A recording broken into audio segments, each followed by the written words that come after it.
28th of October. I will ask Councillor Ria to open with Karakia.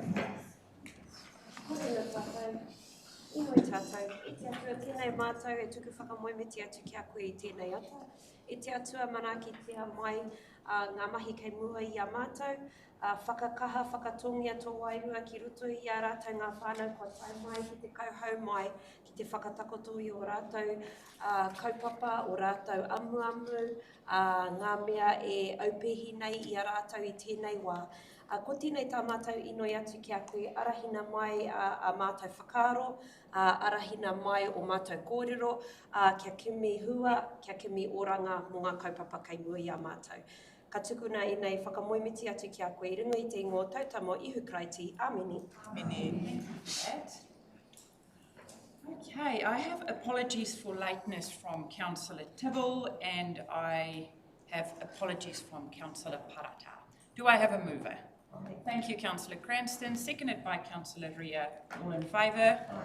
Contrary, carried. Do I have any declarations of interest? We have a declaration with the conflict with the Easter Sunday trading policy. Thank you. Can that please be noted? As I get my phone, can everyone please make sure their phones and computers are turned down? Thank you. Okay, let's quickly go to our action register. Let's take a look. There are only, it's page 13, councillors. There are only 2 still in progress, and that will have a date of June, so that is still happening. Any questions in regards to our action sheet? No? Any questions or queries in regards to our governance plan? No leave of absence. Any acknowledgements or tributes? Councillor Ria, thank you. Tora. Morena tātou, I just want to mihi to Kaiti Hard, Tūranga Health and Ngāti Pro Hauora, who have started a free health clinic initiative that starts today at Te Poho Rawari Marae. It'll be a monthly free clinic and is a direct result of COVID and then also cyclone recovery. So a free clinic happening at the Marae, which is an awesome initiative to run every once a month. I think it's the last Thursday of every month for the next, till the end of the year. So I just want to mihi to them this morning. Kia ora. Kia ora.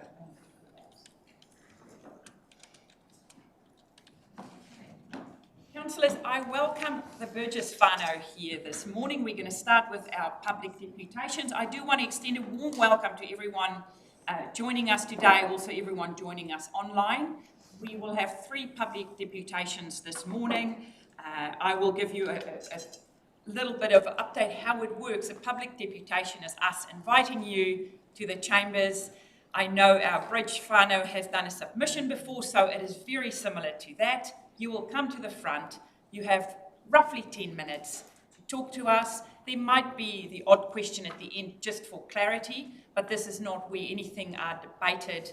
Only questions of clarification are asked, so we are here today to listen. So I am going to welcome the Burgess family to come forward. You can take a seat right next to me. Make yourself at home. It is really informal and relaxed, no stress at all. And councillors have their ears switched on to listen to you. So please take a seat. And when you are ready, you can start. So I've got Alex, Ian, Helen and Jasmine. Welcome. Morning. Make yourself at home. You should be able to see here, Jasmine. Yeah. All good. Tēnā koutou katoa, whenā ki te maunga o Ngāro te awa.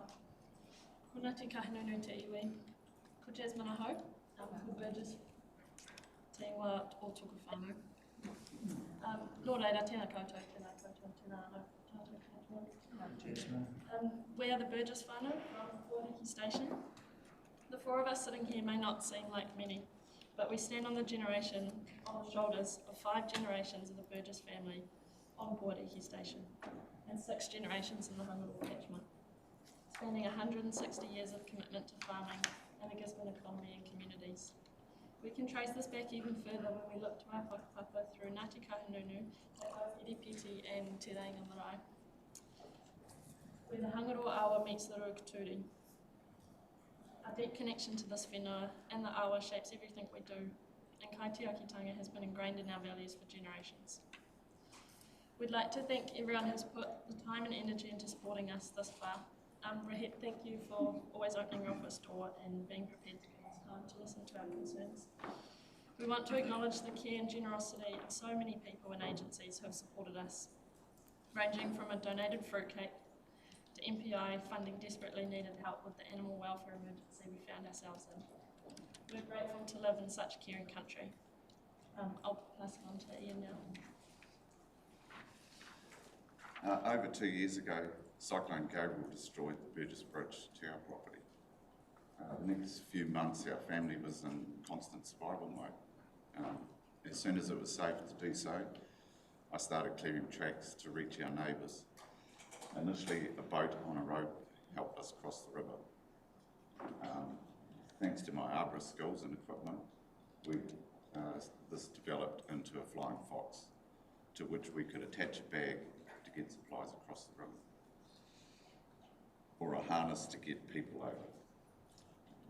We then designed and built a larger flying fox with a cage 3 months after the cyclone. I'm also an experienced machine operator, so using my digger, I reopened the track down to the old Ford crossing. GDC have since helped upgrade this with metalled approaches and an awesome road to our house. But as soon as the river comes up, again, we are back to the limitations of the flying fox. Picture for a moment the enormity of getting our sharing game across, and groceries when it's pouring rain. The farm was originally developed around a swing bridge and river crossing, which worked well when wool was the main income and stock movements were minimal. But as soon as the sheep and beef meat industry grew, greater investments were made into hill country stations. GDC built bridges across the region to improve connectivity and boost the local economy. The Burgess Road Bridge was constructed in 1963 with the intention of being upgraded 20 years later. In the 80s, bridges on the Hangaro River began upgrades to Class 1. These were done until traffic road on upstream from there. Then Cyclone Bowler struck and funding was reallocated. All Class 1 bridges upstream from us survived the cyclone. And we believe the same would have been the case for our bridge if it had been reinforced as planned.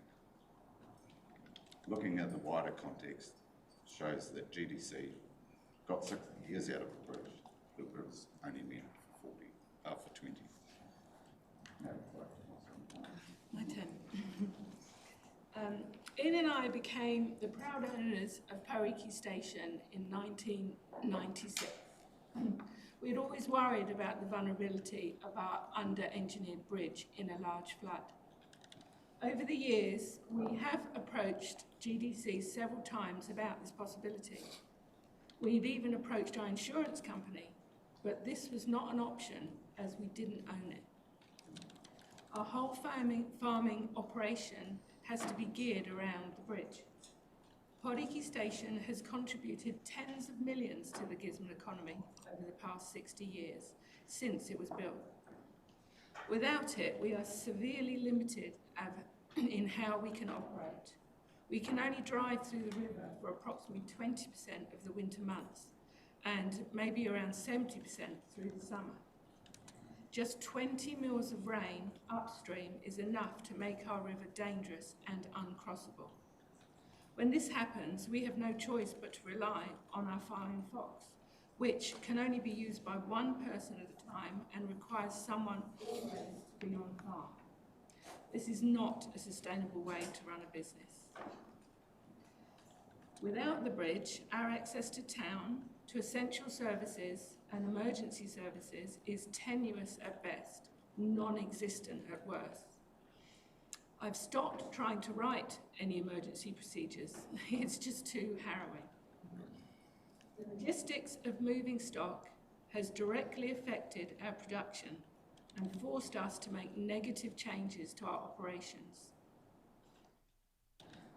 With 5,300 stock units to manage, this is a huge animal welfare concern, as it hinders our ability to offload livestock as per feed demand.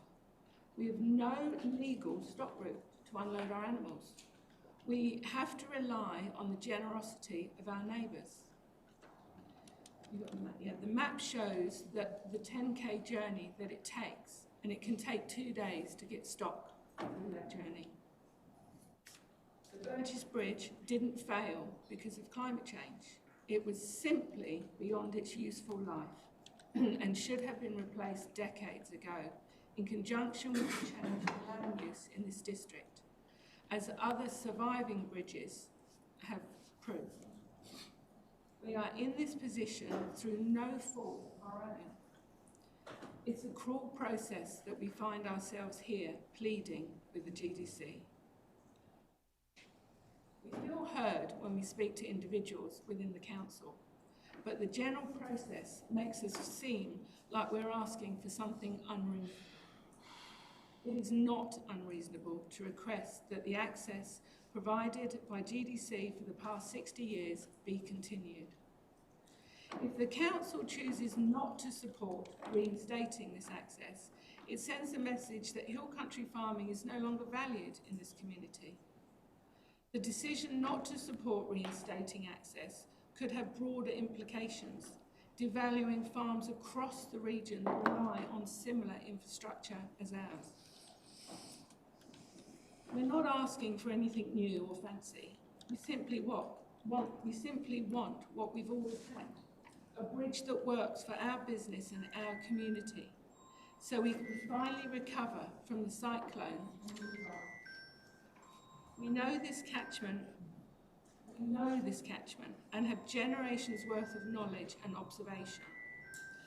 After thorough investigation and consultation with experts, we are confident that a bridge is the most enduring, cost-effective and safe solution. Karakia Station is a special place. We've spent our whole farming careers building a successful business, providing work for others, all while protecting and enhancing our biodiversity, water quality and soil conservation. We have a succession plan for the next generation. Soldiering on with a brave face isn't enough anymore. We can't afford to be overlooked or dismissed. It is too difficult to exist. We love Tairawhiti and feel privileged to be here, dedicating ourselves to being kaitiaki of our whenua and community. Thank you for listening to us. Any questions of clarification? Like I said to you, probably not. Councillors are here mostly today just to listen to you, but thank you so much for sharing that with us. And like I said to you before, discussions will happen later today, but someone, I think Dave Wilson, have committed to ringing you and catching up. Thank you for your... Thank you. Thanks for listening.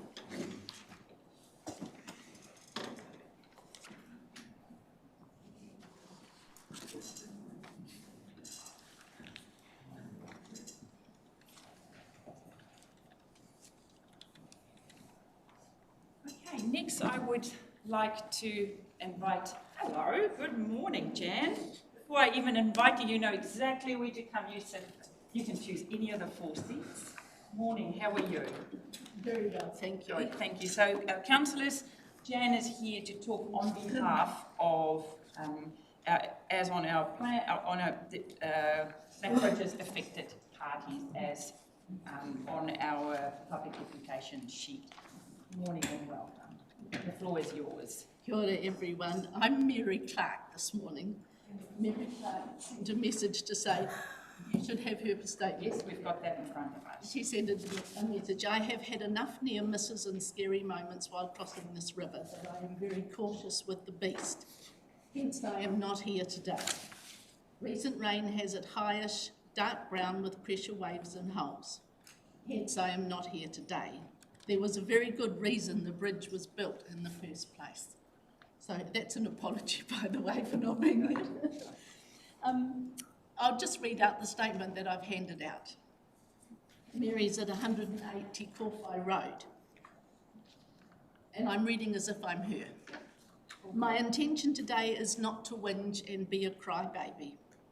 My purpose in speaking to you today is in the hope you can try to understand just how much actual work these past 25 months have been, with very little help. This situation is a huge challenge. Physical work clearing silt and debris, washed out fences, gates, raising wires, creating stock-proof areas, digging drains.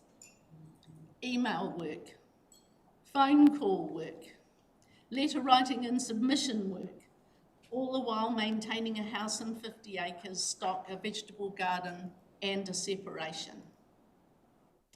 Years ago, not long after we bought the place, we had high water in the river, high enough to leave the bridge with timber and tree debris. They called it a 1 in 100-year flood. I asked the council then, what would happen if the bridge washed away? I was told if it is a national disaster, it would be replaced. Things changed. Some years ago, Tahoe Bridge was lifted. I have it on good authority that when, after a previous flood, C.R. Taylor was tying the deck of the Mangatai Bridge to the struts below, David Taylor asked if the bridge could be lifted. I also asked this of the council. Answer was no. Shame. Repeating it, I live on Te Kōwhai Road at 108. Cyclone Gabrielle brought high water and whole trees past my property. It was the trees and debris that destroyed the Mangatai Bridge. The high water eroded the already eroding bank that the remainder of Te Kōwhai Road is made on. The road continues 5 kilometres on to Te Kōwhai Station, where Craig O'Brien lives. The water went over the stop bank, down the road, through the flats on the house side of the road and back to itself under the pine trees on the dump side of the property. Cut its own straight line. Took out all the 2-wire electric fence I had as stock control around my perimeter, leaving tons of silt and debris in the drains, on the paddocks, on the road and the septics. You get the picture. Initially, I thought we were fine. Stock all on high ground, house intact, our own water and power supply, good vegetable garden, a generator if needed. We could watch the TV and saw other folks' dilemmas. We really only had no access, stuck in paradise. Council asked for some of our help to repair the road up behind the woolshed. Sure, I said. An agreement was signed, work started, and was never completed to the plan. The road has, due to the incomplete works, eroded twice more into the river. 3 consecutive crews have worked on this mend. It is still falling into the river due to no support given to the fragile soils. This is not intended as a bagging session, but it must be said that both Craig and I had been alerting council about the road being eroded. We got orange mesh, a one-way sign on a one-way gravel road, and Craig got told, when it goes, we will fix it. In the early months, we steadily cleaned as we could, still believing there were folks out there worse off than us. And I met some of them. Very much, how do you eat an elephant? One bite at a time. When I did realise there was help out there, I applied for everything. I was shortfalled all of it. People I spoke to said rural support. I heard of great things they were doing. I could not access any of it. Whāmi Army. Oh, they are up the coast. You are on the list. Whāmi Army. Oh, they have disbanded. No, you are not a community. No, you are not a charitable trust. No, you are too small. No, you are too late. Sorry, that funding has closed. No, we do not help individuals. So the essence is there was no hands-on help given. I knew there was a recovery team out there helping folks in more need.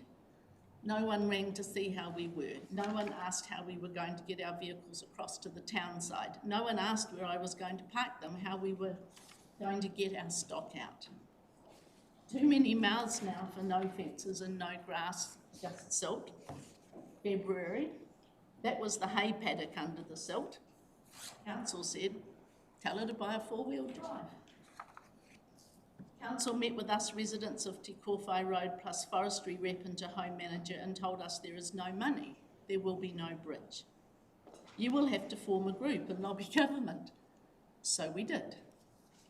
Council could not tell us who all the persons with no bridges were, so I used my nursing connections and my hunting connections and made contact. With the able assistance of the two women I now call friends, we wrote submissions, we wrote to ministers, we lobbied government, we spoke to MPs, we asked questions and often got told, we will get back to you, and no one did. Getting on to, well after Gabrielle, the council decided on a causeway. No one consulted the residents that know this river. It lasted 25 days and took 20 minutes to wash away like a sandcastle when the tide came in. With moderate water. I watched it. I have a video and photos. Then there was an attempt at re-establishing the road behind my property. Now I have a shifty river crossing that is extremely weather dependent, and after 25 months of not being able to make any sort of life decision, there really is no advance. I wrote to the mayor inviting her out to view my particular pickle that I am indeed living in. I figured it had to be seen to be believed. For reasons of her own, she has not turned up. What needs to be done on this 50 acres gets done, but the difficulty factor is fivefold. What used to be as simple as the bull calves need to be sold, let's get them to the sale, is now a 2-week process involving organising a truck, cowboy and dogs to get my whole herd to my 2 yards, which is not far, but they still have no roadside fences and all stock bleeds into what were paddocks. Before I use the yards, I must go down and fix what does not work, burglar rails up where they are broken, take a rope to tie the loading race gates shut. Another half day. Then the same cowboy helps me bring cows minus the bull calves home, a good half day. I was dutifully paying my rates until December last year. Not an easy decision, but so many folk I talked to said, I hope you're not paying rates. So now I am not. I cannot get out to use the dump. I do not have access to the pools. I cannot get to the library. I do not get sewage. I do not get water. I do not have mail delivery, no street lights, no footpath. Council has let us all down with little or no communication. Real, down-to-earth, telling it how it is. There have been plenty of disasters around this country lately for them to get inspiration and know-how. Christchurch earthquakes and the Auckland flooding in February 2023. Shame. At any time in the past 2 years, any one of you could have chosen to treat me as a person in a more than difficult situation, checked in on me, offered to help, or heaven forbid, organised some help. I know for a fact that there are 12 persons on the recovery team. Shame. And now to today's decision.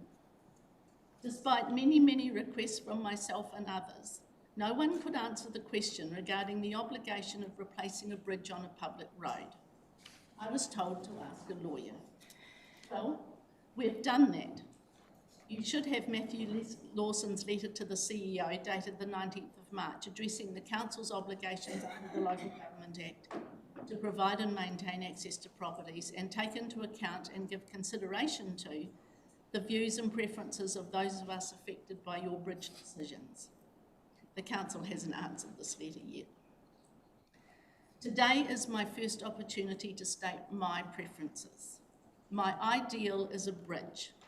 Not one that cost $11+ million, but a serviceable single-lane bridge out of the waterline, please. Next is a Bailey Bridge, also serviceable and not costing $11+ million and out of the waterline. Last option is a buyout for me. I have spent 27 years here getting things as I like them. It has many pluses, and with a bridge I will be much better placed to function productively. I know ultimately I do not have a say, and so be it. Her summary. I am determined not to be a victim. I know this is a lengthy process, but 25 months. I have to think of you as a council. I have to think you as a council do not know how difficult the situation has become. I cannot allow myself to think that any human would knowingly allow this situation to prevail for 25 months and still no end in sight. And two more things. First, all of us have a choice. We choose what we do and how to do it. I chose to consider myself thankful. There was no blood. I chose to stay on my property. I choose to daily do what I can to improve my situation. I have witnessed a good friend from Te Karakia area whose home got totally filled with silt. Acreage also lost all her sheep, kids, pony, household belongings and works. They have since got up, lifted their house, totally redecorated, sorted out the acres and moved on with their life. I talked to her about being a little bewildered by how our recovery times were so different. And she pointed out that we could do much of it ourselves, but you cannot build a bridge. True. I hope you all choose wisely and with mindfulness. And second, if you take one thing away today, I hope it is that you will think twice, no, 3 times before you say to someone, I will get back to you, and never do. And Mary wanted a couple of words of appreciation to, she wants to give credit to Craig O'Brien, who initially lent us a car when ours was still stuck on the house side. Big help, thanks. And he has continued to be a big help. We have each other's backs and are probably quits on who has pulled who out of the river the most times. And also to David Wilson, who has given me excellent communication since he was appointed late last year. Long may that last. And a couple of other people. Thank you. Any questions of Mary via Jan? Okay.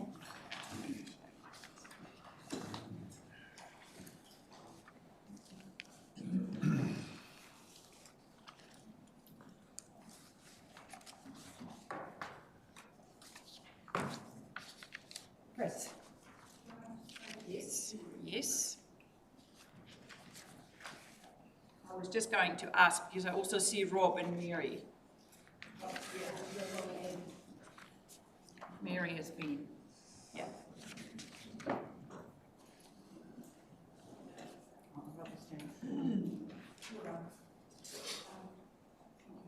Hearing us. I need to apologise for my husband. He can't be here because yesterday he was trying to move stock. We have to drop them off at the Tiha Yards, Tiha Road. Then they have to go up the face. Anyone ever been up the face at Tiha? It's not very nice. And then all the way across Tiha to our back gate. The dogs ran out of puff, and so he had to leave them in the lane with Tiha stock locked in their yards. So that's his priority today. I just want to say that this has been horrendous, and I don't want you to take this personally. I understand there's a process, but the process is cynical, the process is destructive and inconsiderate. We can't have a family Christmas. We can't have people come to us. It's not safe. We can't go away because someone has to shift the stock and feed the dogs. I couldn't conceivably go to work from home, which I could do, in my father's 2-wheel drive car down our nice little road. It was degraded by the forestry and destroyed by the cyclone. And now there's no bridge. It's just so much we can't do. It's been financially really difficult for us. We have to maintain a property in town. We pay for that. We got 6 food drops. They did fix the road eventually so that Craig's cruiser could get up. But, you know, it was 45 minutes to town. It was a council road, a council bridge.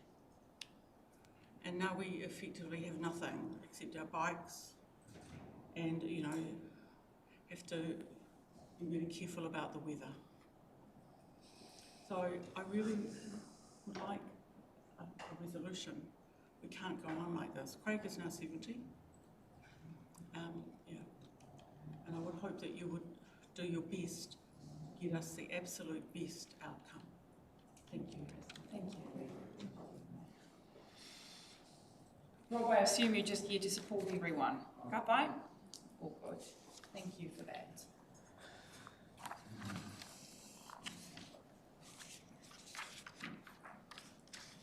I now welcome the lovely ladies to the right. Come and join us in the front. This is our last public presentation for today.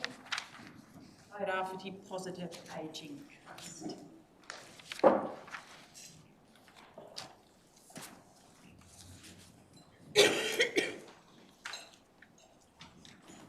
Good morning, how are you? Haven't seen you in a long time, Ian. Are you well? Yes, thank you. All good. Please take a seat, make yourself at home. And then the floor is yours for, let's say, roughly 8 minutes, because if there are some questions, then there's a little bit of time at the end to ask questions. The floor is yours. Anui ngā mihi kia koutou. We, Jean Johnston and Judy Livingston, are representatives of Tairawhiti Positive Ageing Trust, established as a local advocacy group for seniors since 2009. Please find a hard copy survey questionnaire and poster information asking, is Te Tairawhiti age friendly? We're here to let you know what this is about. First of all, what is Tairawhiti Positive Ageing Trust and what do we do? Your Worship and Councillors, thank you for giving us the opportunity to come speak to you today. The Trust is made up of 7 volunteer trustees with very wide community experience who have an interest in ageing. We're also supported by the council representative, which is Councillor Gordon. Initially, we started really way back in 2006 with a public meeting and looking at issues for ageing going forward, given there's this huge bubble of people coming into the age generation. From that, we identified some needs, so we did look at workshops initially, while we continued doing consultation in the background. And some of those workshops, I'll just give you an example. When the left-hand traffic rules changed, we ran a workshop on that. We did grandparents parenting, keeping safe, and that was not only in your home but in the community where it's involved in there. Know your rights, and that's particularly important around the health system. And enduring powers of attorney. That's just a small example of the many workshops that we do. We also have been running events. We did the Know Your Neighbour campaign, so that you actually got to know who your neighbours were and had maybe community street parties. But each year we've also celebrated International Day of Older Person to ensure that they are respected and valued in the community for what they have and the experience that they hold. But we've also done 2 major pieces of work.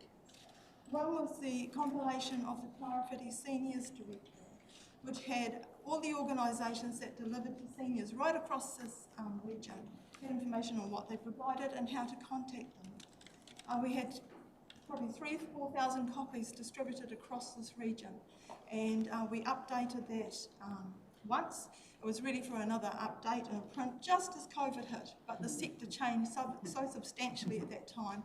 A lot of stuff went online, so it was never reprinted. But the major piece of work we did, and leading up to the Trust's establishment in 2009, was developing, under consultation, the Tairawhiti Positive Ageing strategies. And that was again updated in 2014. But today, things are different in the way ageing is looked at. And this brings us to the new project that we've got underway at the moment, which is a 12-month project, probably leading into 2026 or something slightly different. So I'm handing you over to our Trust Chair today. Late last year, Gisborne District Council staff introduced the Trust to Age-Friendly Aotearoa, which forms part of Te Tari Kaumatua, the Office of Seniors. With council staff support, the Trust received a grant of $10,000 in January to conduct an assessment of the current age-friendly status of this region. This will inform future work towards an age-friendly strategy for Te Tairawhiti. And the focus is on identifying the priorities of older people in our region now and into the future. And one of the tools we are using is this survey that you have in front of you, asking citizens over 55 years if Te Tairawhiti is age-friendly for our people to live in. From 2023, from the census, 17% of our population here is over 65 years. That's almost 8,500 people. This is an increase from 14% in 2013 and 15% in 2018. The older population of Tairawhiti is projected by Stats NZ to increase to 24% by 2048. 35% of people over 65 years in Tairawhiti are of Māori descent. This is an increase from 25% in 2013 and 31% in 2018. Also, what we wanted to hear in this survey was something from the 15 to 64 age group, and there are nearly 6,000 of them who live in Tairawhiti. As leaders in our region, we invite you, if you're over 55, to contribute your experience of living in Tairawhiti by completing the survey. Throughout Aotearoa, there is an age-friendly collaborative network which links up many councils to progress their regions as places where age is not a barrier and individuals of all ages can flourish and thrive in their daily lives. As you look through the survey, you will see headings. These come from the 8 World Health Organization age-friendly principles that include housing, social participation, respect and social inclusion, civic participation and employment, communication and information, community support and health services, outdoor spaces and buildings, transportation and financial situation. So quite a range. And the questions asked of participants in this part of the survey have been designed by Professor Just van Hoof of Holland. He will also analyse the responses as part of an agreement with Age-Friendly Aotearoa and the World Health Organization. The other questions come from a mixture requested by Age-Friendly Aotearoa and Trust members. Also, currently, Ashburton, Whangarei and New Plymouth are conducting similar surveys.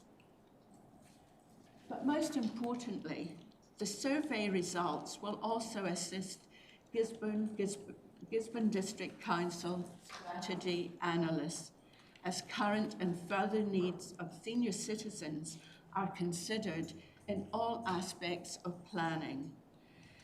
The next part of this process is to produce a regional, collaborative, age-friendly strategy plan.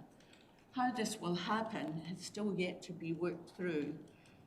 But on behalf of Tairawhiti Positive Ageing Trust, we are seeking your support to encourage our over 55-year-old citizens in our region to have a say and complete a survey, either online or hard copy, asking, is our region an age-friendly one to live in? We can also send you the online direct link to distribute but we've got it on the poster that's in front of you as well. Rayette and councillors, that's what we've come to present to you today. Thank you for that. And as someone who was on the trust for a good 6 years and then passed the rako over to Larry, and then he passed the rako over to Debbie, thank you for the work you do. I've just quickly skimmed through here, and there are quite a few councillors around this table who are older than 55. I will make sure they fill it in. But I also think if you send us that link, we can, as councillors as well, distribute that to... So you're all happy that I send it to your own council email addresses? And then we can distribute it, and if each of us send it to 5 people to do it, at the end of the day, we make up a good report. Thank you very much for that. Any questions, councillors? Save your answers for the questionnaire. Ani. I'm not 55 yet. But thank you for your presentation. Have you shared this with TaiTech? Because I know yes. they do a lot of work with. Yes, we originally went to them to see if we could get it through an AI version, but then we found we had to maintain the questions as set by the professor. So it's on Google. They're well aware, and the people are filling it in as well. So I'll be hoping to share this on the next. just as an aside, we only launched the survey on the 1st of March, and already we're at over 105 as of What are you aiming for, 500? Around Something 500 like we that. can. Fantastic. Yeah. But the more the merrier, and the wider disbursement and acknowledgement. And I'm sure you will put this out at the library and places as well. Yes. Awesome. Will the results be shared back to you? Yes, what we're hoping to do, we have to basically put this into a needs assessment report, and that is due to the Office of Seniors by the end of December, so maybe early in January or February, whenever your first meetings are next year, we can come present the results to you. We're finding some interesting things already, aren't we, Jane? Yes, we are. Awesome. Fantastic. Thanks a lot for that, ladies. And I will release you to go and soak up some sunshine on our behalf. Thank you very much. Take care. We'll catch up again.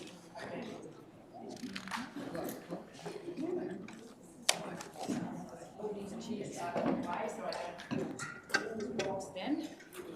Stand up for 5 minutes. 1 minute. Stretch your legs. Stand up for 1 minute.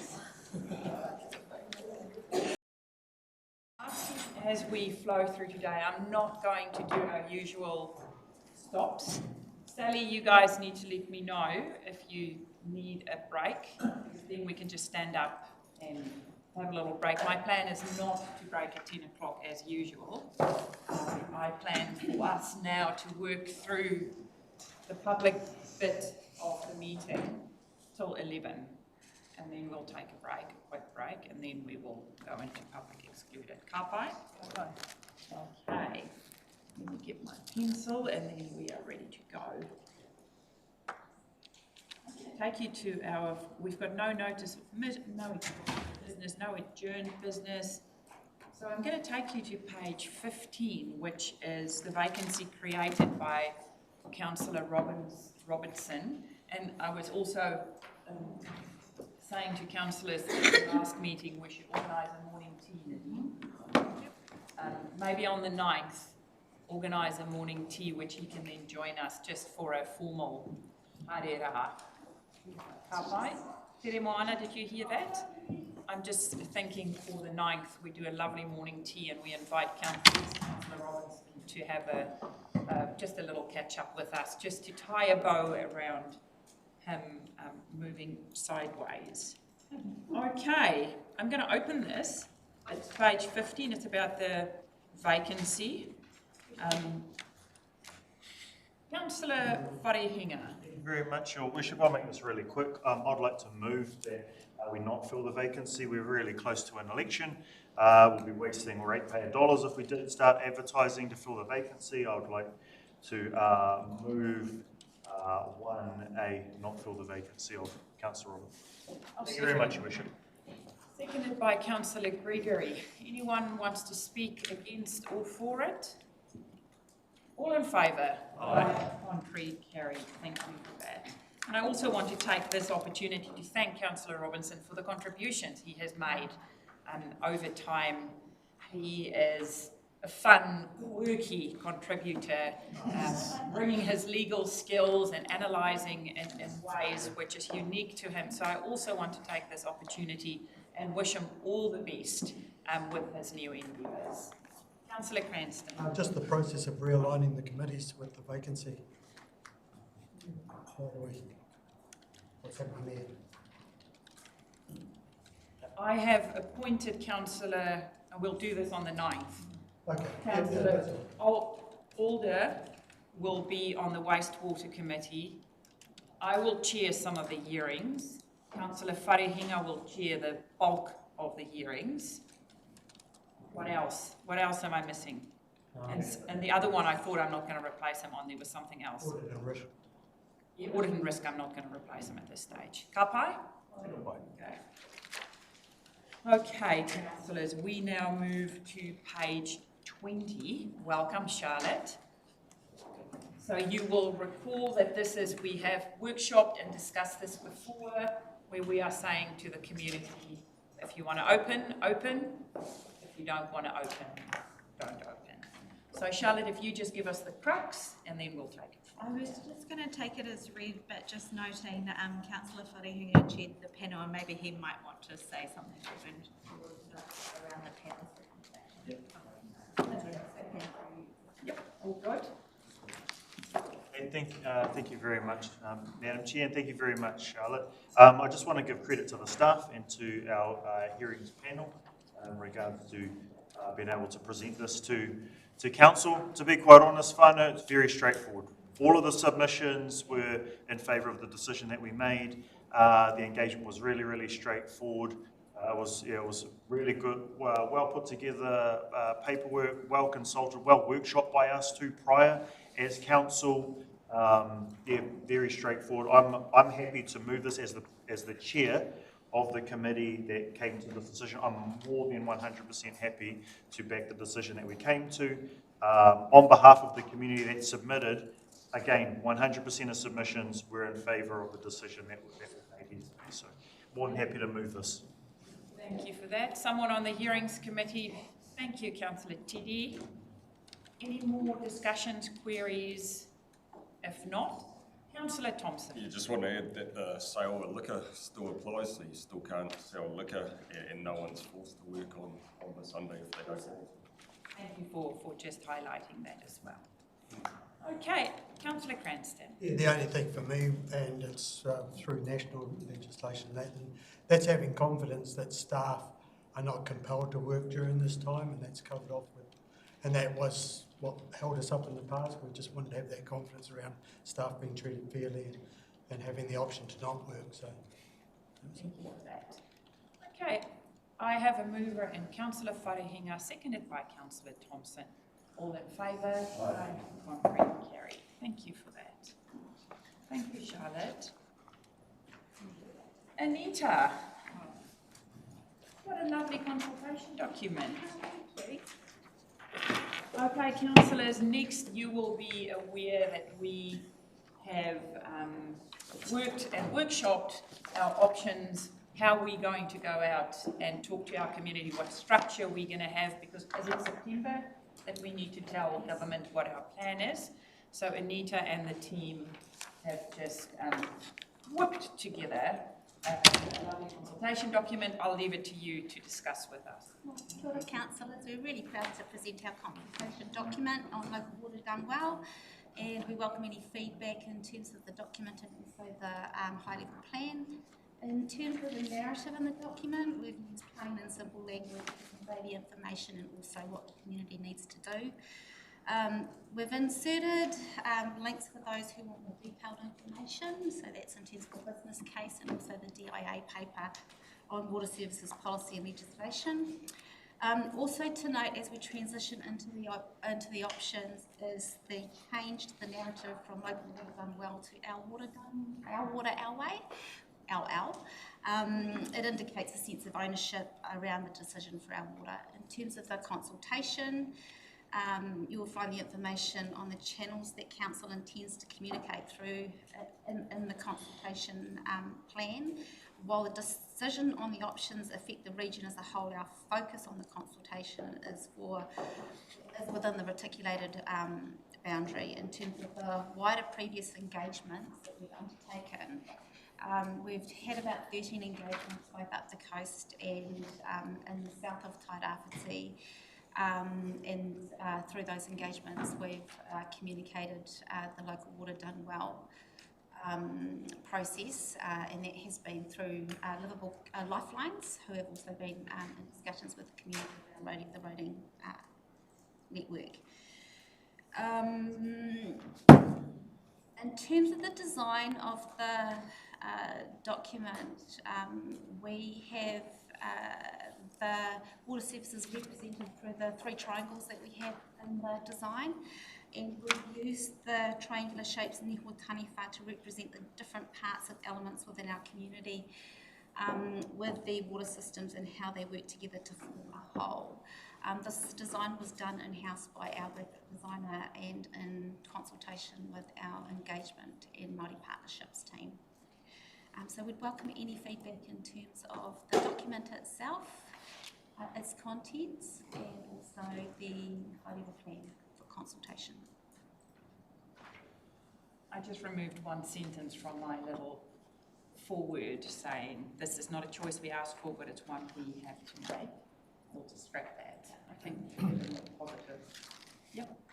Anything else, councillors? You're happy with the document? You're happy to front up when Anita and the team put out a pānui to say, you know, people want to talk or have questions? We need to front this. It is ours. So if people do have questions or queries, it might be relative short notice or long notice because there's a month consultation period. So we need to be there. Councillor Rio. Kia ora tātou. Thank you very much, Anita and your team, for all the mahi put into the document. I'm in total support. Just one little suggestion that I have suggested before is that reading the document was easy for me, but possibly a snapshot version of the document for easier community consumption, because there isn't there's a huge, I think, untapped portion of the community that isn't going to sit and read the however many pages within the consultation document. But if there is a one-pager snapshot of key items with a little QR code, that then if that stimulates their interest, it gives them an option, just as another sort of way of getting some buy-in, rather than saying, here's a book, to read it. That was my one-page teaser or something. That was my only suggestion, but other than that, I'm happy to move the document. Thank you for that. Do I have a seconder? Councillor Cranston, do you want to speak to this? Yeah, and I'm happy to second it. I think as far as doing our local water well, we should put an indication out there that we are. The most recent rainfall we've had was at a level that normally we would be getting to a point where we're opening the system, and I think it's good to put it out there that we didn't open the system in that last rain, and that's a result of doing our local waters well, and we're getting closer to being able to do it more well all the time. It's our most constant criticism on Facebook and that every time. They're pumping the waste out into the awa. We are getting to a point where we're doing it less and less all the time, and I think that should be out there in the public. Because the good news story is that usually we could accommodate 50 millimetres of rain, and with the work that they've done in the last few years, we now can take 120 millimetres. If someone don't block a pumping station or put towels or rubbish down there. But yeah, it is a success story. There is a piece of work that the comms team are putting together internationally that's quite significant in terms of the levels that we can sustain, so yeah. Awesome. Thank you for that. Any more discussions, queries? Councillor Pahuruhuriwai. Your Worship, total for what Councillor Cranston just said, because what we do see on social media and the comms that go out is always about when the thing's open. So not the good news story. Yeah, so we didn't have to open it this time. Yeah. And so I support that, but just looking at the consultation plan, I don't see anything up the coast. Is there a reason? The focus of the engagement is in relation to those that are articulated. There are other options in terms of those that want to engage that might be outside that zone. But if you want us to do something, we are more than happy to support that. Well, and just in terms of that, because one of the major impacts are rent going to be in the city in terms of an additional, although small for some, it could be quite an issue. $100 a year per annum in town, and there's a good drop, a sequential drop in the rural area, so that's why the effort's been concentrated in town. okay, but I think that's important information to sort of let people know, because up the coast, they'll see the water rates on their rates bill, and then they'll still see that they're being charged for another service that they don't get. So with this proposal, people who are reticulated can see their bills going up with $100. Remember the raru we had 6 years ago when we added that 10%, where everyone in the region, even if you're not reticulated, so someone like Colin living out at the beach or myself living out in the country, you still make a little contribution because you also come into town, your kids go to school, you go to the library or the hospital. And that was really, really contentious. What this is doing is reversing that, because what this means is you can only charge people who are connected to the system. So people who are connected to the system might see $100 added to their water/rates bill, depending how we do it, and people who are not connected will then see a $100 decrease. So it is affecting those in the city quite a bit. Okay? All good. So I have a mover in Councillor Ria. Councillor Ria, seconder, and Councillor Cranston, all in favour. Aye. Contrary, carried. Thank you. Okay, peeps. We are moving to page 70.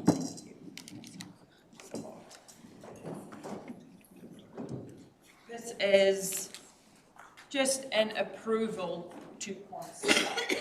Charlotte, I'm going to open the floor for you, and then you can talk to us.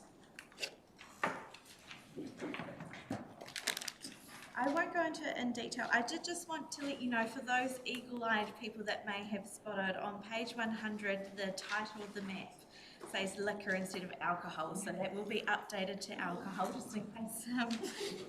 I did not read that. The map itself is not different, it's just the heading of the map, just wanted to, so that I just wanted to let you know that will be a change. But other than that, this, like our bylaws process, we have the statement of proposal outlining some changes, potential changes to talk to the public around, go out for consultation, and then come back to the hearings panel for any hearings, deliberations, and next steps. Councillor Wharehinga. Thank you very much, Your Worship. Again, just a reminder to us, we already had a conversation and a workshop around what the substantive parts we wanted to be going out to the community to consult about in regards to the alcohol bylaw. As the person that's probably going to be chairing this in lieu of our former colleague stepping away from council, I'm more than happy to move this. Again, community consultation is number one on my priority list. It's the thing that I've most valued being a councillor, and this just connects in with that value of mine there. So we've already had the conversation. I'm more than happy to move this so we can get this ball rolling to discuss with our community, who have actually already started being very vocal about what they want, particularly in the Kaiti area. So kia ora tātou. Thank you for that, Councillor Wharehinga. Seconded by Councillor Pahuru Huriwai. Anyone that wanted to? Councillor Ria. I just wanted to be really specific about, in particular, the extension of the alcohol zone within the wharf area. And just in trying to learn some things that could have been done better when we did Grey Street, is to ensure that where we have some specific engagement with Lone Star, the Wharf, Tatapoti Fishing Club, Crawford Road Kitchen and the works, They provide, it's a really cool hub, community hub. They provide a great service. How is the alcohol bylaw going to affect their businesses?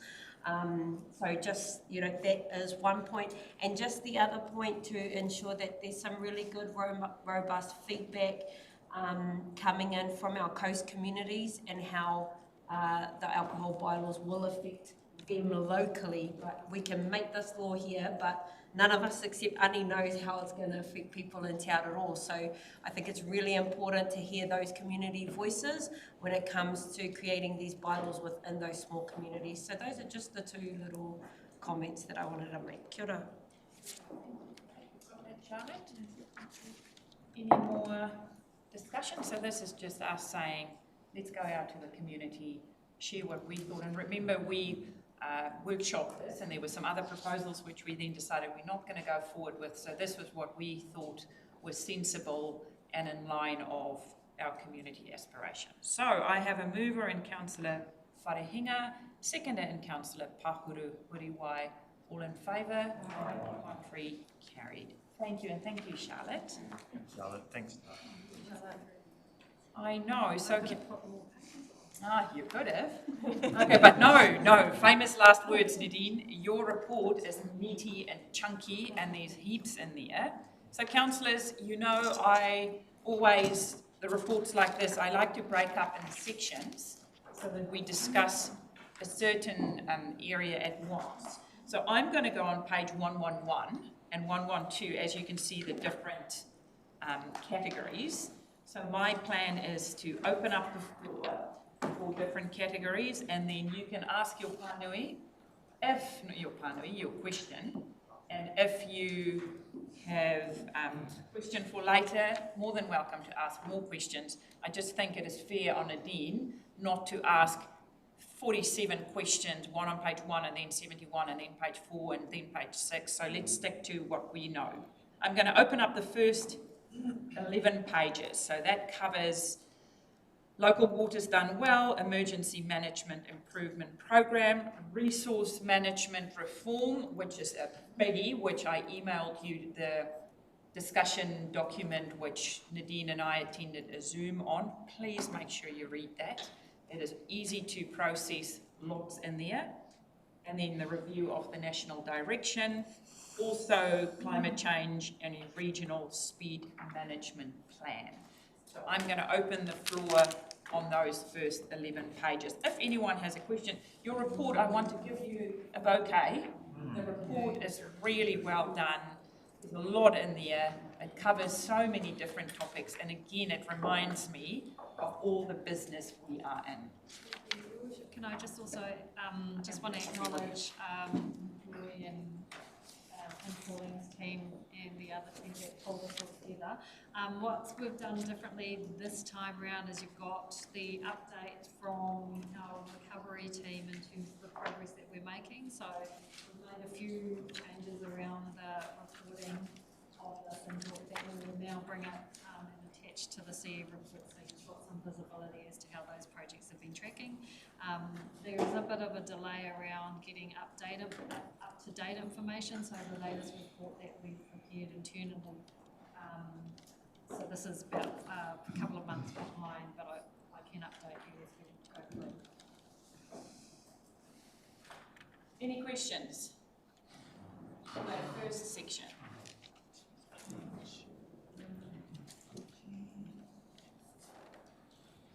Can you maybe just talk a little bit more about the RM stuff?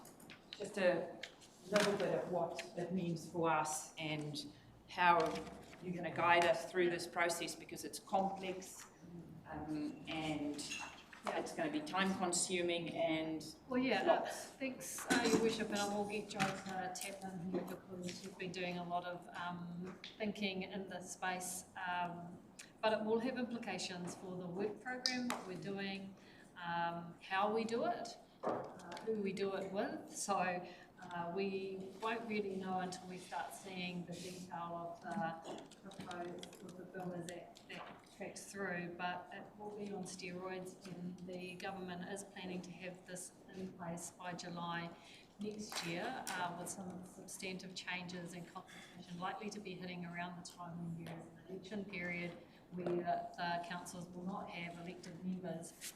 So we're anticipating that there will be some submissions to be made over that period of time.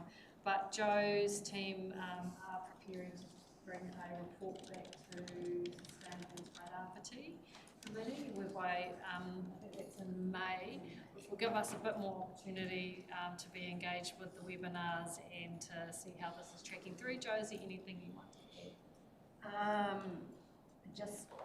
So we'll bring the initial report in May on the most obvious implications, just noting that while we have the expert advisory group report, Cabinet hasn't accepted the whole of that report in its entirety, and there's a lot of detail to be worked through, which we won't know until later in the year, as Nadine has mentioned, probably when we're in the election period, which is going to make life interesting. And then we'll bring a more detailed report, probably either June or July, looking in particular at the TRMP review programme and the intersect between the reform and that programme, and making sure we're setting ourselves up to pivot the best that we can to make sure that we're using ratepayers' money and your time and staff's time wisely. So essentially what you can take from it at a high level is that there is a paring back of rules. There is a focus on private property interests, and the whole, I think the big piece around the CME, so compliance monitoring and enforcement, and the nationalisation of it is an area that we're watching with interest, which hasn't been accepted in its entirety by Cabinet. So that means that there is an opportunity to start working more collectively at a regional sector level. So as Worship mentioned, we had the meeting with mayors and chairs from Te Rūpāhi, the regional sector, and some of the work that the regional and unitary CEs are working on is around how do we look at a small shared collaborative service around enforcement, because there are opportunities in this space. So we're looking, kind of positioning from Te Rūpāhi is that the RMA, as we know, is broken, it is complex, there are some opportunities in here, and so let's look at the pieces that we can help make it a better fit for purpose system, whilst also advocating for those areas that need to be retained. Okay. So watch this space. It's going to be a big chunk of work for the next few years. Okay. Councillor Telfer. Can I just have a bit of a clarification from Joe, please, on page 118 around the National Direction Instrument and the changes that have been signalled, especially around the National Environment Standards for Commercial Forestry. Said there reverse changes that increased council discretion for forestation. What's meant by that? So you will recall there was a change relatively recently to the National Environmental Standards to give councils the ability to control, more control over land that could be planted in commercial forestry. So there's subsequent to that been discussions about reversing that ability. So we're just waiting to see what is actually going to be proposed. We believe it's mid this year that we'll see that, but it's I can't give you certainty on, we haven't seen a draft or any more detail yet on the next set of changes to that National Environmental Standard, and also remembering it's happening within this broader context of RM reform. There's lots of pieces that officials are trying to work together under short time frames. Yeah, okay, because there's just there's some really big issues being raised out in the community at the moment. Where supposedly we had some form of ability to control what's being planted, and currently we've got some big farms, massive big stations being totally blanket planted, and we were led to believe that this is being not going to happen and whatnot, and it is happening. And supposedly we've had the ability in council to be able to limit this, and we're not. I just struggle to understand why we're sitting in this situation. So through you, Your Worship, we have to change our plan in order to change the rules. At the moment, the National Environmental Standard allows as a controlled activity, which means we have to grant the afforestation on certain land classes, and that includes the yellow and the orange. The red is different. So we have been, when the red land, so that's the most erosion prone, goes through the consenting process, we have been using our latest scientific information, so that's the landslide susceptibility, connectivity to waterways information, to reduce the amount of land planted, but in some circumstances, because of the National Environmental Standard and because we haven't had a plan change go through yet to change those rules, we can't say no to the planting because it's a controlled activity, which means we have to grow. Yeah, it's going to cause some real ructions. I think it's going to be some things come flying at council. I know federated farmers are on it at the moment. You know, we've got one farm and it's already flown its way here. Yeah. Or to my office. Because there's one farm that's got 350 hectares of flats, and you know, if that qualifies under our rules to be able to be planted, I think we're in a pretty bad place. Anyway. Thank you for that, Joe. Okay, ready to move to the next. So let's do the emergency management updates. I just think, Nadine, while I see this, I think it's good to say it out loud, our regional changes to speed. I get stopped daily, people asking me about it. You know, are you going to turn Stout Street back to the speed? Are you going to turn the CBD back to the speed?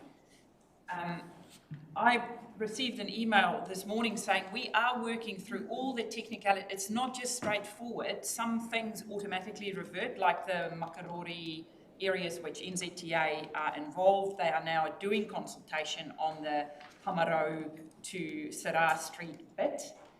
In the city, it is piece by piece, we will look at stuff and work through it. So people think there's just automatic removal and back to everything that was ever changed. So I think we also just need to set a realistic expectation if people talk to us, that everything is not just included. That was the state highway bans, which is automatically removed. A lot of the other speed stuff, we consulted with the community, and I specifically talk about Stout Street.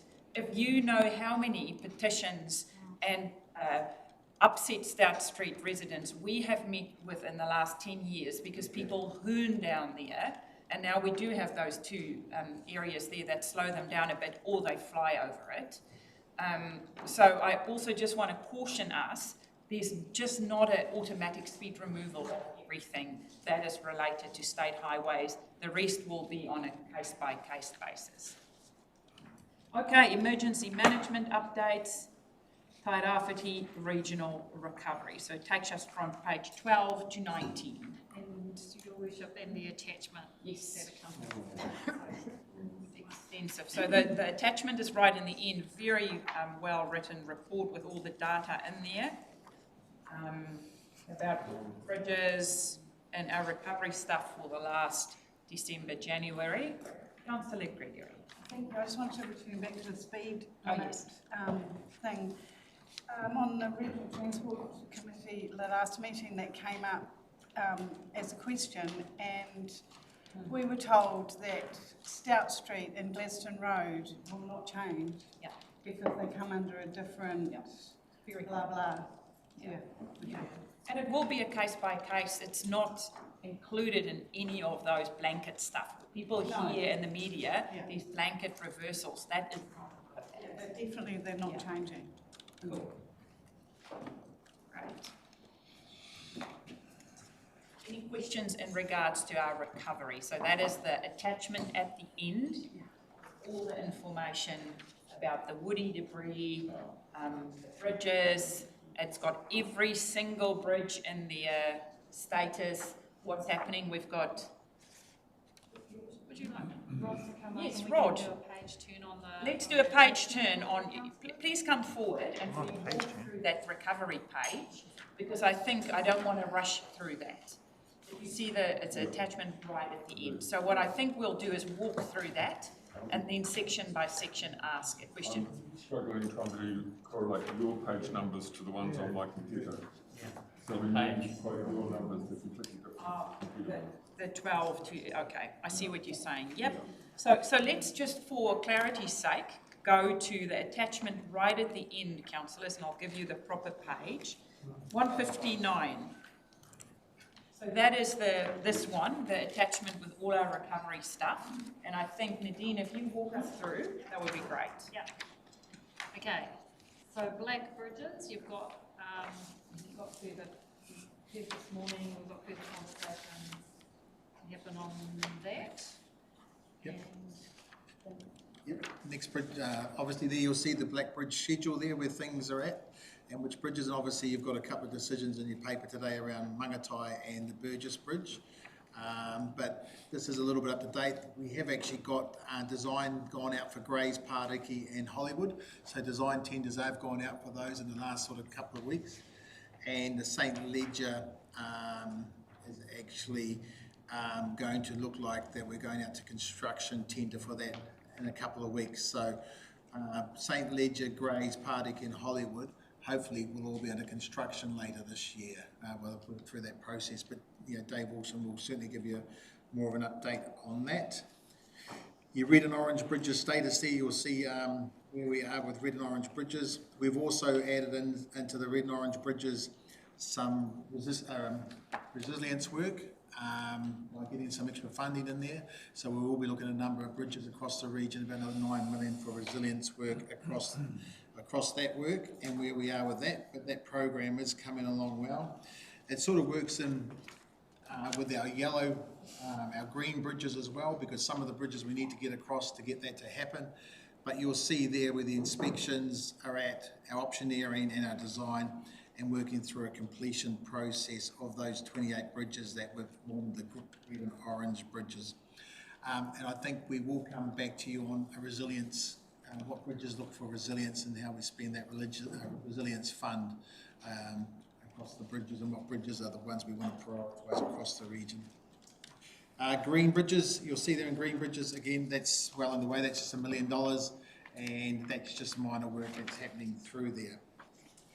Tinaroto, obviously the bypass has been agreed there. Again, design on that road is happening. There is land purchase there that we're working through with landowners, so a little work's happening there, so that's coming along well. We still think that we're within budget, but that will actually, as tenders come in and we go further down the process, we believe there'll be enough money for that job at this stage to carry on with that. Capability and capacity, which is part of this funding model.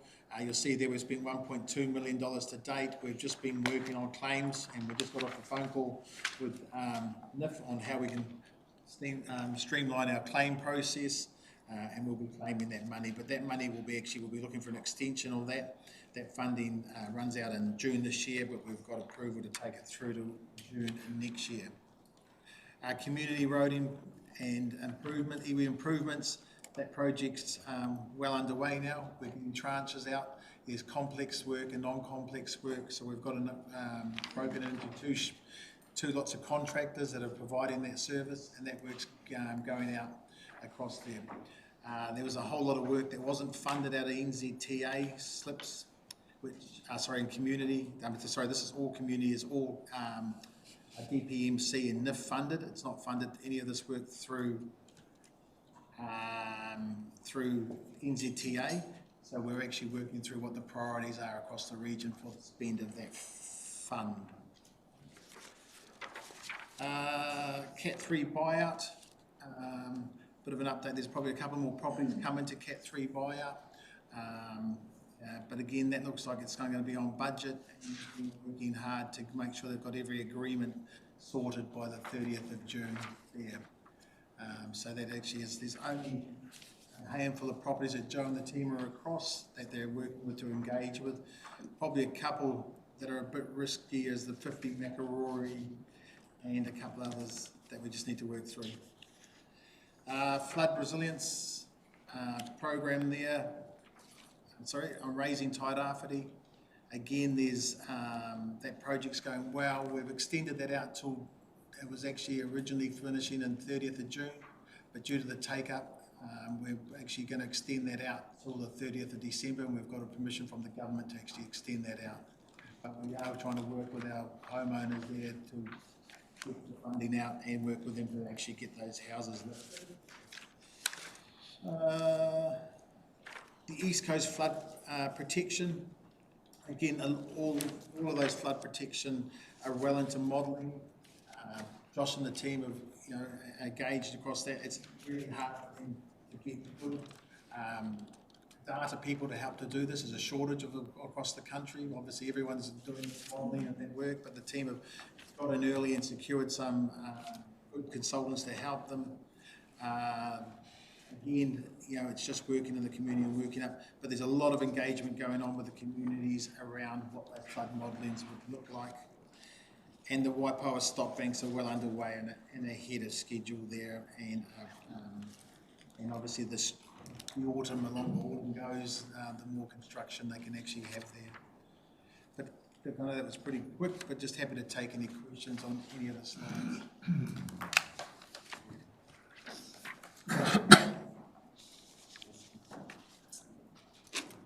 No questions. There's 2 thumbs up, no questions. All thumbs up? Or set her hand up. Okay. Yeah, thank you for the report, Rod. And the declaration of interest, I was damaged by the Tairawhiti flood. And I just want to comment around the priorities that we set when we're mitigating flood damage. And obviously, threat to life is the first one. And then it's dollar value, I think, is the key. Where and we assess the potential damage dollar value and account for the dollar damage that was done in the flood. And I don't think the Tairawhiti damage is acknowledged sufficiently, that there was millions of dollars worth of damage in that area. Yes, we have mitigated it to a degree with the removal of the massive number of trees that choked the valley and caused damage. And getting back out of there, TK is obviously a major priority, but I think we also analyse what we've done and not be afraid to criticise if we've made mistakes. And when I look at the lower reaches of the Waipawa, where we've spent millions of dollars, and the freeboard on one of our biggest floods of recent times, the freeboard we had. I'm getting concerned. Councillor Warder does declare his conflict, but he's often pushing a case to advance his conflict. Can you please just generalise, because you're now speaking to something that... I'm off the TRI. I'm now talking about money being spent on the Waipawa, which does not affect me at all. Okay. And it doesn't affect... Be mindful of it. Okay. All I'm saying is that the dollar value being protected in the lower reaches of the Waipawa relative to the investment does not add up. There were 4 metres of freeboard in this last flood. Relative to the investment of the TRI? Where our investment is. That's an end of story, I'm finished.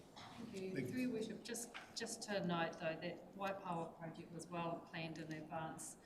Aside from the cyclone funding that we got through, so that was a council decision that slightly incrementally delivered. Thank you for that. Any supplementary? We need to make sure our investment is aligned with life and dollar value. Thank you for that. And sorry, and through your worship, it is life, threat to life, and a threat to infrastructure comes into that. Community and property. Dollars last. Councillor Ria, thank you. Thank you so much for the whole report. There was nothing in there that I went, oh, what's that? Every single thing that was in there, I was confident we had talked about all of those things, and it was really cool to see the progress in some of those areas. For this specific area, I just had one question around the flood resilience. So I remember we had this conversation about the money that we got for raising the stock banks was specifically for that purpose. And then we had a concern come through in regards to an area within the Waituhi community where there was no stock bank, and so the raising of the Waipawa stock bank around it created this fear within the community that the water would now tunnel through the area where there was no stock bank present. So has there been any conversations or any about how that issue there gets mitigated. So the funding was to raise current stock banks. So for areas where there aren't stock banks, what are we doing there, or what are we having conversations about it? Are there some mitigation strategies? Because there is still that fear amongst, especially people who live immediately in those areas where there is no stock bank, that if this happens again, the water's going to not go over the stock bank, but it's going to funnel right through those holes in the stock bank. So all I can say, and I think it might be time to get Josh to come and give you an update on that, but it's a question for him, but I can assure you that all the modelling they do takes in other effects than where the water goes to, and so it'll be really carefully designed that we wouldn't be building something that's going to affect someone else without communication on that. So, but I think, yeah, if you wanted to get a session with Josh about that, he's more than willing, and his team are well across what's happening. Yeah. Because there are some trade-offs that as you raise the stock banks, you're going to have to increase some capacity somewhere else and provide for some overland flow. So I think, and he is working through, there's a group of Karakia stakeholders that he's trying to reconvene a meeting with, because the options are there. He's just struggling to land a date to do that, so it'll be really good for him to work that through and show council where we're at as well. Councillor, you can move it, thank you. Councillor, the whole report. Councillor Pahurupuriwai and then Councillor Thompson. I just had wanted to raise, because I can't see it in here and I'm not sure where it comes, but on the 12th of March, the Dean, myself, Councillor Parata and Jean Takurua attended a hui at Waipiro Bay, well attended by around 50 members of the Hapori and Hapu at Iritekura. They raised concerns around the Waipiro Bay Road being closed without consultation. And that's now meant for that community, instead of a 9-kilometre journey from Waipiro Bay to Te Puia Hospital, a lot of their whānau are pakeke or young children, is now like a 45 to an hour-long journey around the loop road. They had major concerns and valid concerns around risk to life, because it is a risk to life, them not having access to that road because it's now taking extra long. Ambulance services, sometimes they might get down but they can't get up over Bird Hill back out, and even getting the helicopter there, the rescue helicopter there, is a challenge, a massive challenge, because they have to try and explain where they are, and the decisions about where the helicopter goes is made up not something. So I can't see it in this report. I'd like to see that addressed somewhere. We have reached out to Whakakotahi to Linda Stewart to have a hui with Waipiro, which is what they also asked about, which is in train. The community has said they don't want to stay on highway. They want a road that is safe for them to travel those 9 kilometres to Te Puia, at the very least, having it open, and also that they didn't get any notice or any consultation around that being closed in the first place. So just I want that to not fall off the radar, and to keep the community involved, engaged, and included in the decisions that are made for them. That they had a very good presentation about all the impacts, significant impacts that road closure has had on them, and the challenges as a consequence of Cyclone Gabrielle, but even, prior to that as well. So, which the CE has a copy of their presentation as well. So, just wanted to raise that. I can mention through your worship, so part of the discussion with the community, and we'll probably see it in the next CE report, because there's a commitment to circle back in 6 weeks' time, which is now looking like 5 weeks' time, And there was a discussion with Rohingya Te Puna reps from Te Ranganui o Ngāti Parau around having representation of the iwi priority projects, community projects, and as to whether or not that particular stretch is on the list. It's the complexity, the technical complexity and the underlying land that we're having to work through. Future risks, yeah. Thank you, Rob. Any more questions? And Councillor Thompson. Thanks for your report. I've just had a few people approach me wanting to buy neighbouring properties. Is there a process for that? Or? Yes, there is. Through your worship, you adopted the policy for, I forgot what the name of the policy is, Joe. Outlines our steps that we're taking for what happens once we purchase the property. The future use of storm affected land framework. Maybe we can just flick that again. And to so all the first councillors. step is we're determining council needs, then there's an engagement process with and then there's so we'll send that policy around. Okay. Any more questions in regards to recovery of Rod and Nadine? If not, thank you, Rod. Thank you. I will go back into our report. So we have done the recovery now, so we are going to whakawhanaungatanga, our relationships and general management. So we're talking about relationships. I will have to tell you what page that is on. It's 129. 129.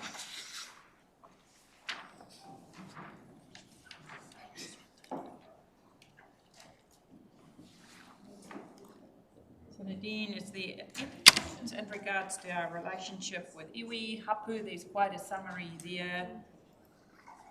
Jean is also online if there are specific questions or queries, and we'll have some more discussions in that regard.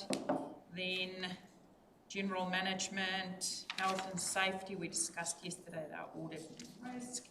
Then there are some incidents that were highlighted to us. Any questions in that category? So we're around page 135 at this stage. Councillor Cranston. Yeah, I note that, thank you. I note that we have reset our relationship with the Paukai Trust, which is a good thing. But I've often stated that because we hadn't dotted I's and crossed T's, we lost that trail going out to the river mouth. I just wondered if that is part of discussions anymore. It was fully funded at that time, but I think we've lost that funding, so I just wondered whether that is part of ongoing discussions to reinstate that or whether it's totally gone. Jean. Kia ora tātou, through you, Madam Chair. Oh, but for some reason my camera's not working, aloha mai. No, sorry, Councillor Cranston, the discussions at this stage have been solely focused on the pathway forward for Paukahu, ongoing aftercare plan, remediation, etc. And in terms of that component, yeah, no, it hasn't been on the table yet, sorry.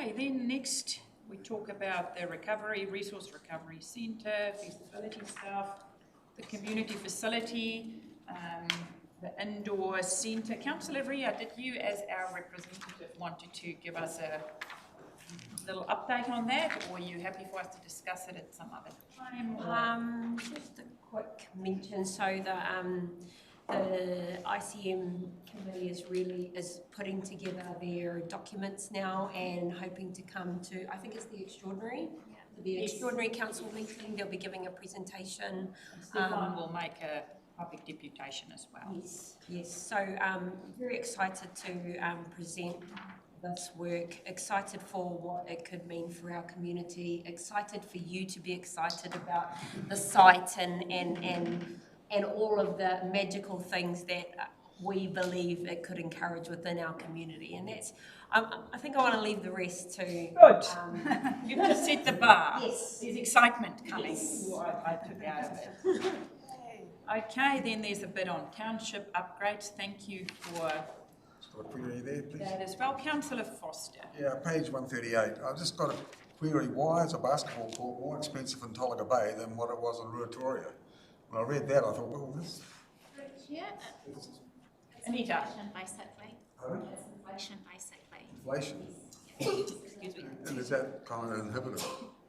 The inflationary part of the difference between Victoria and having another one in Tolaga, is that huge? Yes, it is substantial. So there were other options looked at in terms of a grass basketball court, but the maintenance for grass is probably prohibitive in terms of being able to manage that going forward. So they're looking for alternative providers for the asphalt required for the basketball court. Right. What kind of dollar terms are we talking in difference? I don't have that on me here. Thank you.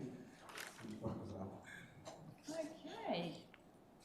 Then the TRMP, which we have a lot coming on the 9th. Brace yourselves for a lot of reading. The committee members were having a little chuckle yesterday because we've read a lot beforehand, so I think we've covered a lot already. So we thought we'd save ourselves a few hours, but not the others. Okay, we're going into science. Environmental science update, so that's just flood intelligence, page 142.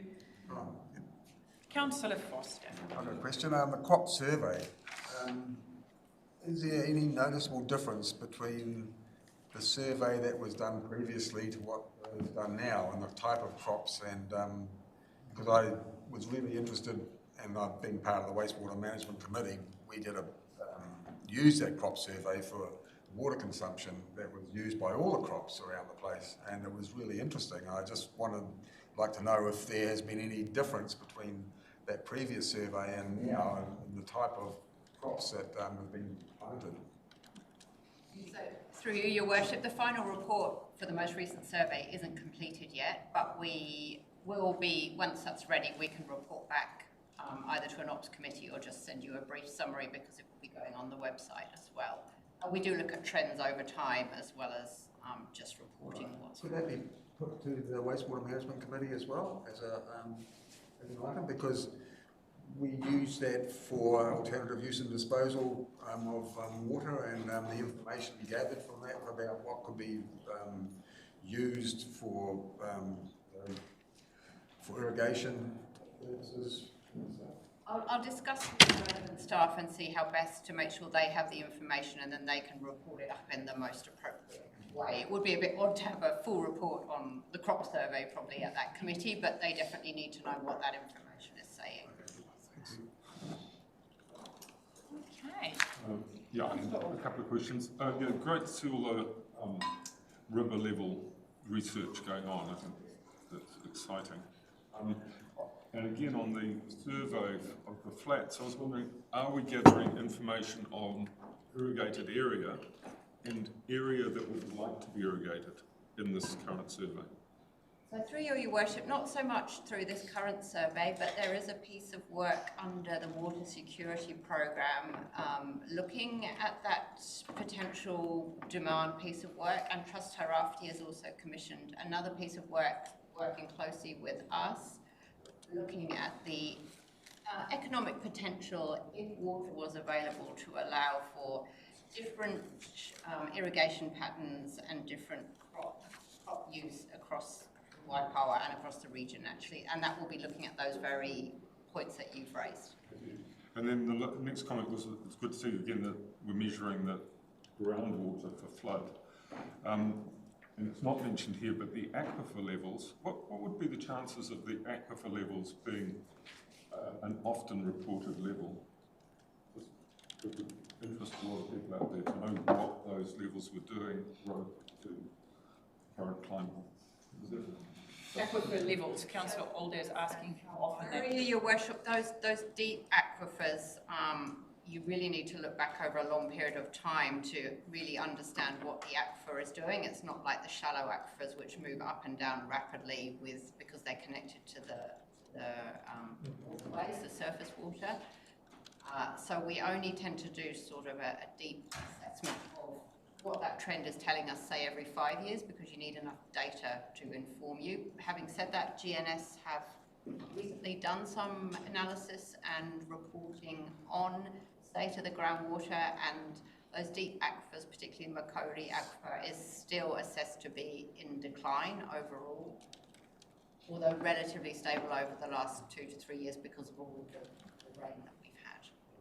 So we don't get regular measures of the deep aquifer? So we do take groundwater levels, but that's at a specific point. It's quite a complicated science to tell you what the aquifer as a whole is doing, because groundwater levels in a particular location could go up and down depending on who else is pumping in close proximity to that bore. So just to my point, the information that's available, I think it would be nice if it was shared, the comment was like that.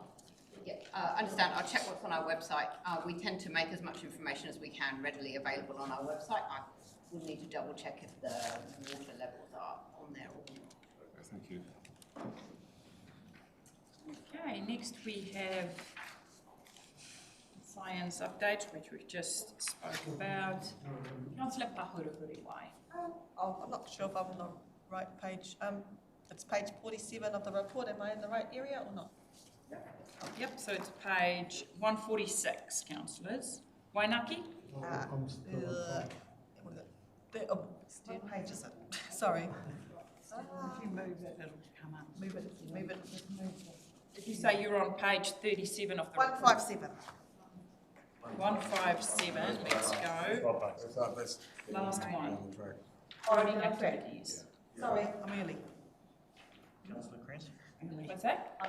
I'm too early. No, go for gold. I've let the horse out.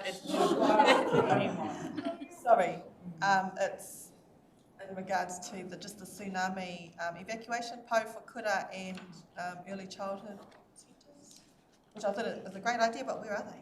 What does that look like? Yeah, good question. And are there any up the coast?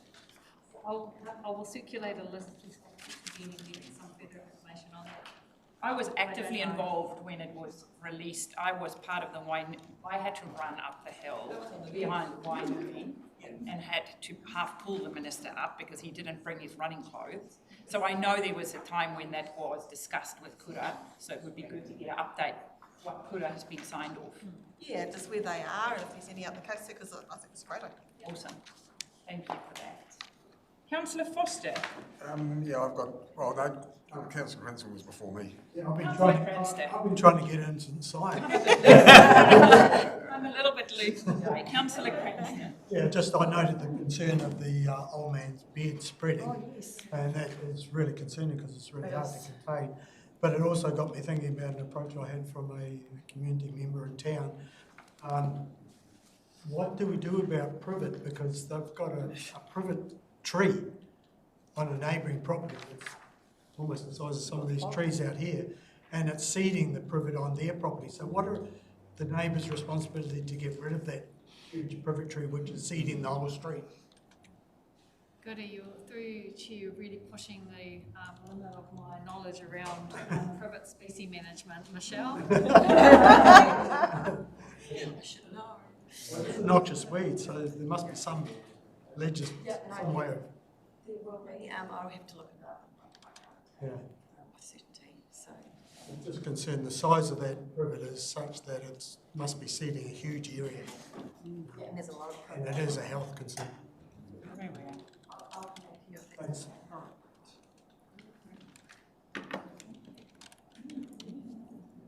Am I next, or? I'll go after that. Yes, and then Councillor. I've got a couple actually. Just on page 150, creative communities. You know, it's really sad actually to see that we can't get anybody on this committee because, you know, every year there's $45,000 odd, maybe sometimes more, distributed to the arts community and to little small weaving groups and people that want to do murals on the side of walls and communities and everything. And, you know, I was on that committee for over 10 years and, you know, we'd spend a day interviewing different people and trying to figure out who was eligible for these funds. And it's always over-allocated. In this particular instance, there was over 62 applicants and 18 applicants wanting $62,000, you know, so it was way over the 22,000. It's done in two parts during the year. and the committee meets twice a year. And it's just so sad that we can't get people to be on that committee, particularly from the arts community, because it's all about developing arts. A lot of times for young ones to come through to be able to develop their skills and you know, and even little young weaving groups and everything. You know, so this fund is so important. And I just think that it's really sad that we can't get people on the committee. You know, it's only a committee of about 5, 6 people with a council representative. I was one of them, like I said, for 10 years, and was taken over after I left. And yeah, I think it's very sad, and I would like to think that we are trying really hard to get members you know, on board for that. Yeah. And maybe another council representative. Yeah. The resignation of Selina Kirikiri has just been recent, so we are actively using William to find someone on the coast who can contribute from the East Coast perspective. The undersubscription of the fund is something that we addressed over the last couple of months, and that has resulted in us working with the local to attract more applications, and that is why we are oversubscribed this time. So we are actively working, especially in consultation with council as well. Cool. Okay, yeah, thank you. My other one is the 1,000-year bridge. You know, I'm just looking at this thing and just shaking my head, because it's actually a huge health and safety issue as well, not just a bridge, because many times that a lot of these roads are banked up behind Coyote Beach, right down to Crawford Road, sometimes to even Gladstone Road, to Wainui Road. So that means people have to go in between a logging truck, to cross over the road to get it up to Titirangi, to Coyote Hill. So this bridge is, you know, it is a safe way that people can get over there. And there's people using it at the moment, but it's just blocked off because of for some reason. You know, it should have been open 4 months ago, and it's been sitting there, and it's just sad. You know, what are we doing? What's happening here, please? Who is going to speak to that? Michelle, thank you. It's on the front page of the Gisborne Herald today. Is it that? Yeah. Good. So construction of the 1,000-year bridge is complete, but we do have a series of artistic elements that need to be completed before it can be appropriately opened. And we're working in partnership with Ngāti Onioni, artist, and a meeting, I understand, is hopeful for next week, and we just need to. Have we got any time frames about how long it could be before we get blessed and it's open? Because there's people walking over it already, and it hasn't even had a blessing or anything, because people can just walk behind the barriers and walk over it, which they're doing. The time frame. I won't have a time frame until I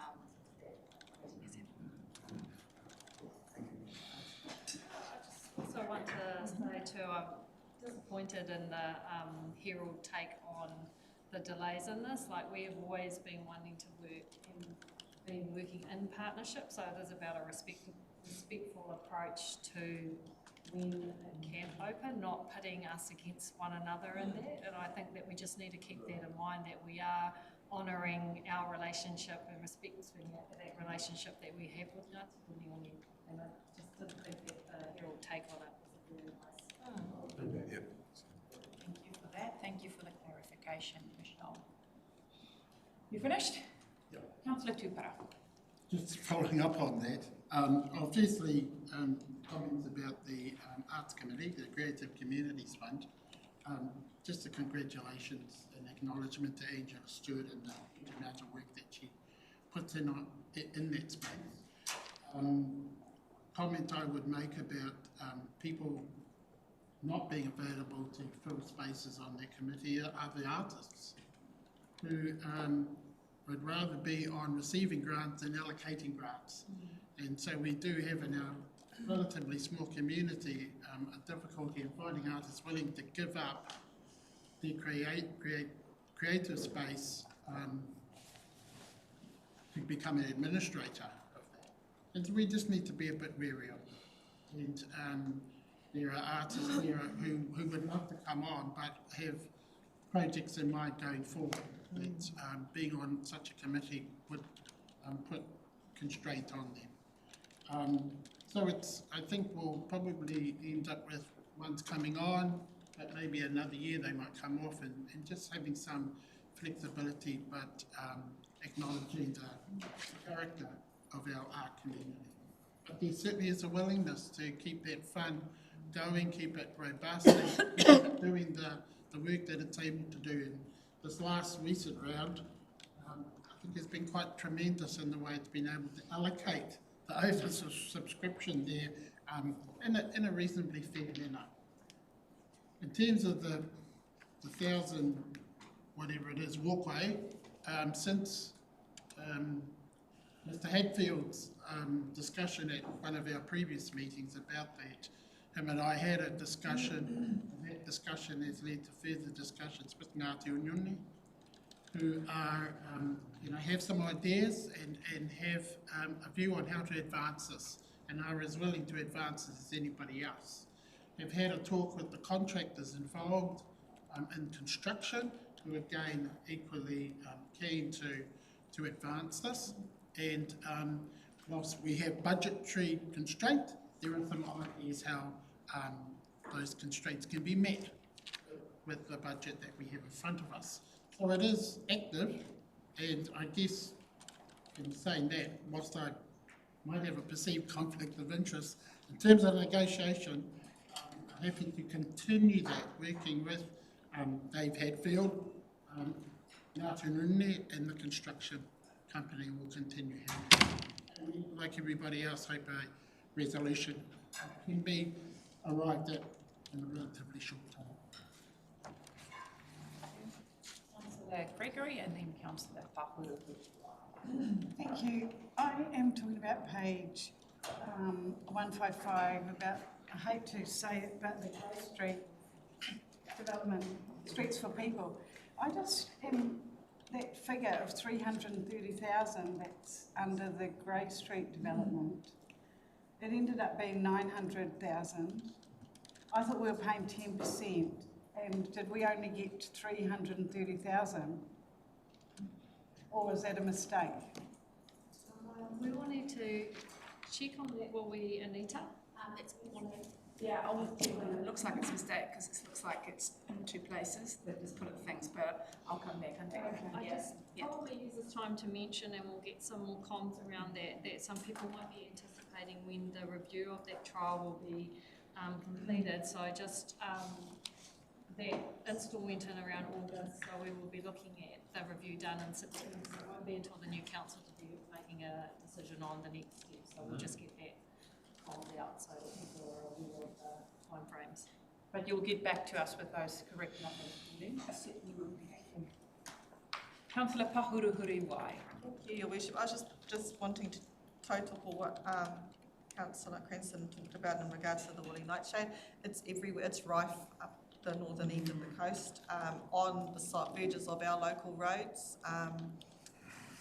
But similarly, it's probably one of the big, especially with the changes of season, the amounts of pollen caused from not only the privet but the pine trees, and the impact that those have on health and well-being of our communities up the coast. I see, Marlborough District Council have a plan to eradicate woolly nightshade seen in their district because it is a biosecurity risk. And I wonder if we have a similar strategy in the Tairawhiti to eradicate woolly nightshade and other toxic weeds like privet on our roads that we're responsible for. So woolly nightshade, yes, and also ensuring that Tim and his team, because some of that is in the rain area, making sure that we're being stewards and cleaning up our pack. I can't speak to the detail on that, but we'll come back with the privet, and I think it might be worthwhile that the team does a bit of an overview at operations on what's happening, how we're managing those kind of cases. because at the moment it's not being managed at all by the rate of the growth of those pesty plants. Privet trees, we've got privet forests on the coast, so it's, you know, it's not a tree any longer. Yeah. Thank you. Councillor Telfer. Yeah, on that, following up on the woody nightshade, look, I've sent RFSs and I've also sent a councillor request on that, and actually council, we're one of the worst contributors to, because the road network is one of the biggest seed sources, and if you look at Riverside Road, that was a classic, it was a few years ago, there's a few plants, and now it's just all over the road, so it needs to be done. Bay of Plenty have done, if you go past Manitar Strait, right through Bay of Plenty, they've done a real good job cleaning up the roadsides. So it's a huge seed source that needs to be, the longer it's left, the more it costs, so it could have been done ages ago. Thank you, Councillor Telfer. Okay, I'm going to open the dance floor one last time for anyone, anything in regards to the CE report.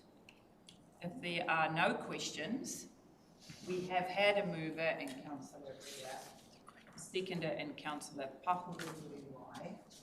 I see no dance partners. All in favour? Aye. Carried. Look at me saying we're going to finish this meeting at 11 o'clock. So we now close our public meeting. Thank you, Nadine. Thank you, staff, for the extensive reporting.